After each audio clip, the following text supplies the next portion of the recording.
What's up, horse racing fans? Welcome to another episode of the Inside Post. Here we are kicking off Kentucky Derby 2023 season. We've already had a few Derby prep races that have already hit the track, and we've had winners on those prep races. And here we are approaching 1 month out or so from the Kentucky Derby for 2023. Today, we have the Louisiana Derby at Fairgrounds that we will be handicapping for you. We will be focusing on the stakes races for the entire card on Saturday for the Louisiana Derby, giving you our top selections, our next up contender, and our long shot play for those stakes races on the card. We will also be doing the Turfway Park Jeff Ruby Stakes for Saturday as well. So make sure you check out that video that will be posted on our page and our YouTube channel as well. So we are going to kick things off with race 8 at Fairgrounds for Saturday, March 25th, Louisiana Derby Day. Kicking it off with a mile and 16th on the turf for ages 4 and up. We got a $100,000 purse in here. Kicks off the all stakes pick 5, which is what we will be bringing to you today on the channel. A good selection of horses to kick off this all stakes race on the turf. I'm going to go with the Argentine bred in Didia as my top pick. The horse has not ran as of yet in 2023, making a 2023 debut for trainer Ignacio Corrales, um, and gets jockey Vincent Chaminade as the leg up today. Winner of, as you can see, 1, 2, 3, 4, 5 past races, and done them all rather easily and in big fashion. Posting some big speed figures in here. Looks to be um, the late speed, coming off the pace just a little bit, but has the definite speed of the field. My next pick will be on the inside, going to the rail in number 1, Adventuring with Brad Cox and Luis Saez. This horse has had one start so far in 2023, finishing third. In the last out, did have Joel Rosario aboard in the La Prevoyant at Gulfstream, and now kind of coming over here to the fairgrounds to try stakes action again. Um, has similar speed figures in here to Dedelia, that I think will be a good horse that could run with it. Um, has some early speed, middle speed, so I think is definitely one that could set the pace in here. And I think that's going to set up nice for my top selection in Dia as getting that speed and wanting to use that late kick. My third pick in here is going to be New Year's Eve, another horse with the first start of 2023. Is 7-3 lifetime.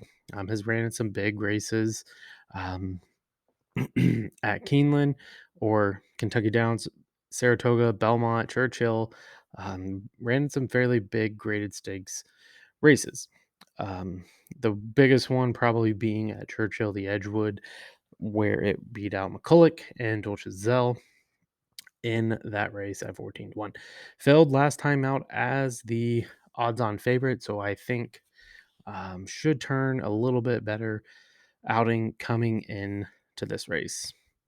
And my long shot pick will be number 3, Trail Ridge Road. As you can see, indicating over here is the top pick in the selection for the um, track master PPs in here. Just has done fairly well. 7-3, 1 and 2 lifetime, has seemed to be hitting the board as of recently. Going to step up a little bit in class here, but I don't think there will be any issues. Gets Joel as the mount in here, so definitely one to consider at a decent price at 12-1. As this could be kind of crazy and hard to follow, just check the links down below. You will get our blog post of our complete betting guides for Louisiana Derby Day, with a little bit of an explanation of order of finish and the pick fours and pick fives. Here we go to the New Orleans, another stakes race, going a mile and eighth on the dirt for 4-year-olds.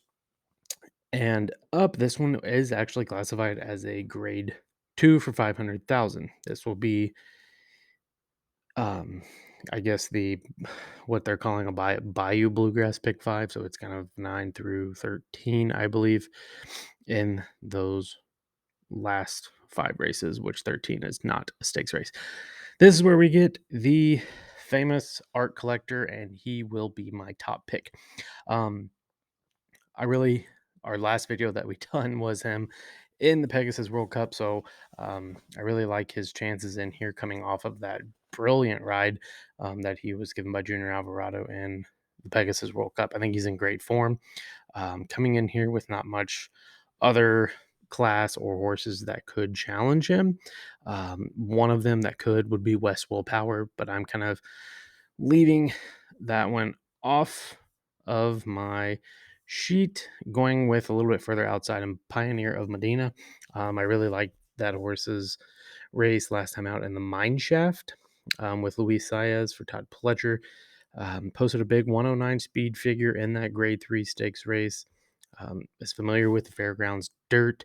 Um, so I think that's a horse that's in a good vein of form, getting Lasix for the second time in here, and I think is one that could run or challenge or play spoiler to Art Collector.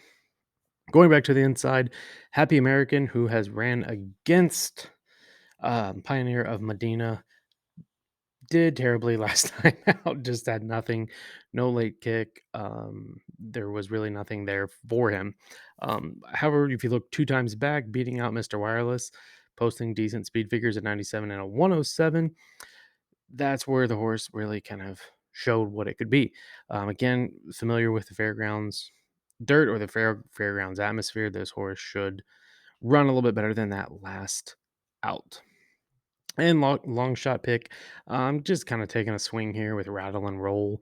Kind of stepping up in class. Don't really know what to expect here with Kenny McPeak. He always has horses primed and ready to go. First time off the bench coming into 2023. Last ran in November. So interesting to see what this one can do. I believe it's coming back on Lasix for McPeak. But I think Art Collector is definitely the one to beat in that race. Race 10, we have the mile and an eighth turf for ages 4 and up. This is a grade 2 stakes race, the Munez Memorial Classic for 300,000. This is the, what are we on? Leg 3 or leg 3 of our pick 5. All stakes pick 5. I'm going right off the rail with a Tone in here as my top pick. Winner of the last 2, beat out Ivar in the Pegasus World Cup. I'm the big Ivar fan. If you watched any of my previous videos, I am high up on Ivar. So I was kind of disappointed to see a Tone come up and beat Ivar or outrun Ivar. I believe a Tone is in great form here for Mike Maker. Um, that was a big race in the Pegasus World Cup turf. Coming in again, trying the graded 2 Munez Memorial for Mike Maker, and I think should do fairly well in here.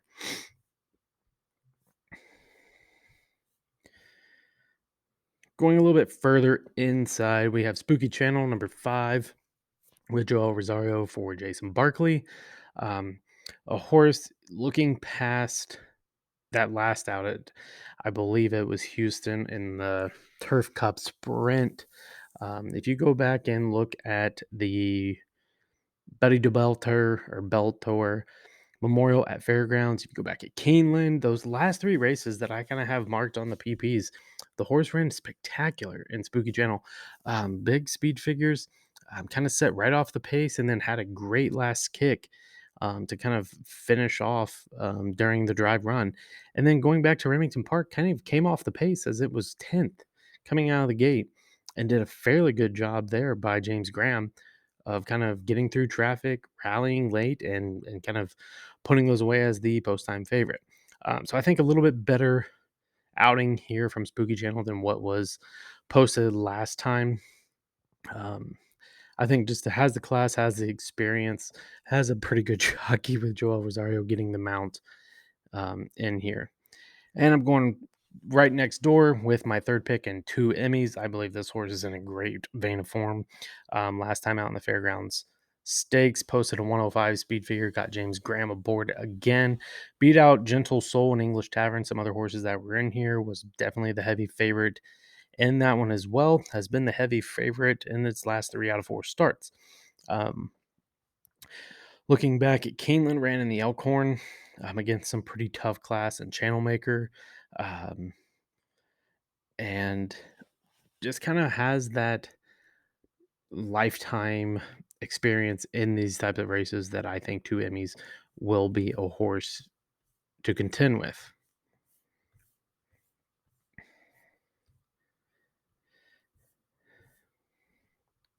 Tis the Bomb. Gotta watch out for Tis the Bomb. You never know what that horse is capable of. I wanted to mark it, but again, it's kind of struggled the past few races, so I left it off. I'm going with a crazy long shot in here, Risk Manager. I wanted a price, and I thought this was a good race to maybe find a price for an under for a horse to finish in my exotics. Ricardo Santana for Sarah Davidson. Just kind of really what piqued my interest was that last out, winning as the favorite again. Has ran in this company with Spooky Channel, another Mystery English Tavern, and um, I can't think of what the other one was that had ran with it, but it's posted a pretty good 19-6 lifetime. Two times in second, one time in first. So maybe it just kind of plays a little bit of spoiler, gets Ricardo a board that I think could help this horse navigate this field. Just one at 20-1 that I kind of just wanted to throw in there. I mean, there's plenty of horses in here. Like I said, Tis the Bomb is one that is interesting.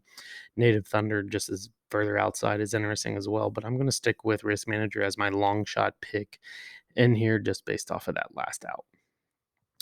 Race 11, we have the Fairgrounds Oaks. This is the grade 2 Oaks race for 3-year-olds. This is the fillies for Oaks Day points. A great field. You got number 1 South Lawn for Norm Cass and Railu that kind of caught my interest, but I'm going to leave off. I like that last outing. But I think there's better class in here. And that's where you will find my top pick in Pretty Mischievous for Brendan Walsh with Brian Hernandez aboard as my top pick. Um, has decent early speed, a great late kick, and I think that's kind of what's going to help this horse home. Um, the last outing in the Rachel Alexander was able to beat out Hoosier Philly, who's another horse that I'm using in here um, in the fairgrounds. So has that fairgrounds experience coming 2 times back from fairgrounds. However, it was beat by Hoosier Philly at Churchill Downs, going a mile and a 16th. Um, this was back in November. I just don't. I think it was just a bad day, basically, for Pretty Mischievous. Um, and again, I think 8-5 is a decent price. Hoosier Philly is another one I'm going to use in here as in the number 5 post for Tom Amos with Edgar Morales. Really hasn't done anything wrong. Was beaten last time out by Pretty Mischievous as the odds-on favorite. Again, could be the favorite coming into this race just because Pretty Mischievous at 8-5. Hoosier Philly kind of got into a little bit of trouble last time out, so I think this one is definitely one that's considered as one of the top 2. And I believe on my tickets, I'm just using these 2 in my pick 4s and pick 5s. The other one I'm throwing in is the Alice look or the Ollie's look. Number 4, stepping up in class. Um, it's hard to throw away a Brad Cox with Luis Saez aboard. Winning last time out, ran second to Pretty Mischievous 2 times back in the Untappable. But I believe this is a 2-horse race, and it's going to be a really good 2-horse race with Pretty Mischievous and Hoosier Philly. Now for the showdown or the highlight of the card is race 12, the Louisiana Derby Grade 2 for 3-year-olds and Derby points. That's the biggest one. That's the one that we're all considered, or that's the one that we're all looking at in here. You got number 1, Shopper's Revenge with Ricardo and Steve Asmussen. Not bad, 2 1-1 lifetime, or 3 1-2 lifetime. In the money on the last 3 starts. Good job there. But my top pick is going to be number 2, Instant Coffee. This is a horse that I've kind of been watching for a while, especially once um, it ran in the Claiborne Futurity. Just kind of finished right outside the money in 4th. Comes back in the Kentucky Jockey Club Stakes and really does really well. Kind of puts the field away and sets itself up to make a Kentucky Derby run. I think in here definitely should have the speed, definitely going to have that late speed that it seems to be important in these longer races, kind of setting horses up for the Derby. It gets Brad Cox, Luis Saez, nothing wrong there. Sire out of Bold de Oro, owned by Gold Square LLC. Um, really like what this horse is doing and what this horse could be capable of moving forward towards the Derby. Next, you have King's Barn. This one was interesting just because it's coming up in class for Todd Pletcher. Definitely has the early speed indicator in here that we all look for with these Derby horses. Big speed figure last time out at a 100 buyer in a $75,000 allowance of non-winners of 1. Gets Flavion Pratt here, so gets a new jockey, which I don't see any issues with Flo being able to guide this one through here. Interesting for Todd Pletcher to send this one here instead of maybe at a closer one if Tampa Bay or Gulfstream was having one of their Derby preps.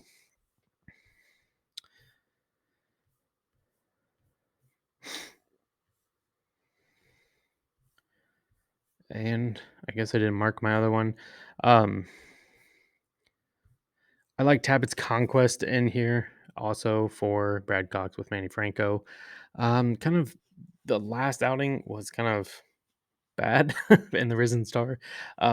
So moving forward, I think this horse could get back on the right track, kind of taking another step forward. Hopefully it doesn't take 2 steps back. Is kind of what the direction it's heading in.